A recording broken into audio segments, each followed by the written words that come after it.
भारत में गरीबी होने का मुख्य कारण है एसेट नहीं है उसके पास। एसेट का मतलब ज़मीन है, जायदाद है, कोई जेवर है, कोई गाड़ी है, कोई मोटरसाइकिल है। इसी से उसकी मोबिलिटी होती है, इसी से वो कमाने की एफिशिएंसी बढ़ाता है। तो इसी तरह से वो गरीब जो है एसेट वो भी घिसता जाता है, वो भी ख़राब हो जाता है। तो इसलिए गरीबी गरीबी ही बनी रहेगी। और कोई प्रश्न? इसका समाधान के लिए क्या हो सकता है? क्यों आर्थिक असमानता हो रही है इसकी इतना? समानता के लिए क्या है, गरीबों पर लोग सरकार खर्च करे और अमीरों पर टैक्स के रेट्स बढ़ा दें। डायरेक्ट टैक्स है, इनडायरेक्ट टैक्स से तो फ़ायदा नहीं होता। इनडायरेक्ट टैक्स में जैसे सब्जी है, सब्जी में टैक्स लगाओगे तो गरीब को भी देना पड़ेगा, अमीर को भी देना पड़ेगा, है ना। अब वो लग्जरी गुड्स में लगाइए, जैसे कार में लगाइए, जहाज़ में लगाइए, मोटरसाइकिल वगैरह और बड़ी बड़ी व्हीकल्स में लगाइए। तो वो एसेट से जो पैसा सरकार के पास जाएगा वो गरीबों को दिया जाए, और गरीबों को कैश न दिया जाए, गरीबों को एसेट के रूप में दिया जाए। ज़मीन दे दो उनको, कोई व्हीकल दे दो उनको, ये सब। इससे जो आर्थिक असमानता खत्म वो हो जाएगी। बिल्कुल ख़त्म हो जाएगी। ऐसे किया है, वेस्ट ने भी ऐसे किया है। ऐसा और कहीं हो रहा है सर? विदेशों में बोला तो जी। साउथ ईस्ट एशियन कंट्रीज़ में, यूरोप में, अमेरिका में इसी तरह से दूर हुआ।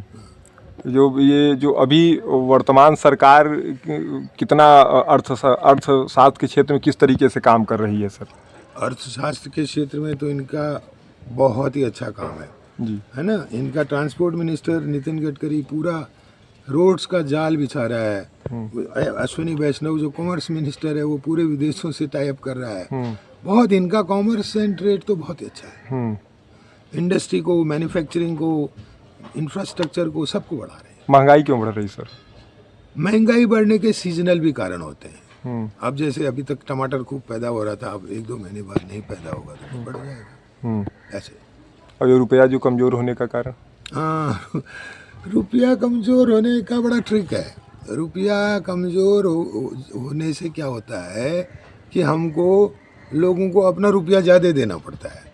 अपना रुपया ज़्यादा देने का मतलब अच्छी बात है, क्योंकि जब हम उनसे लेंगे तो अपना रुपया ले लेंगे, कोई दिक्कत नहीं। हमको उनका माल सस्ता पड़ जाएगा।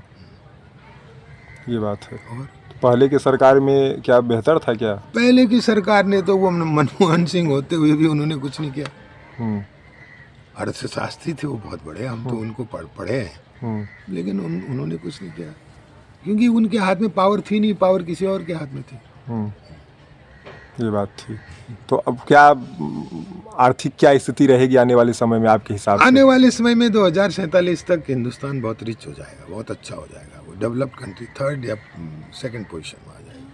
ये जो अमीर और गरीब की जो खाई है ये कुछ कम होगी? बहुत कम होगी। तो बोला तो जब पैसे आएंगे, काम पैसा आएगा तो तब खाई कम होगी। ये बात है।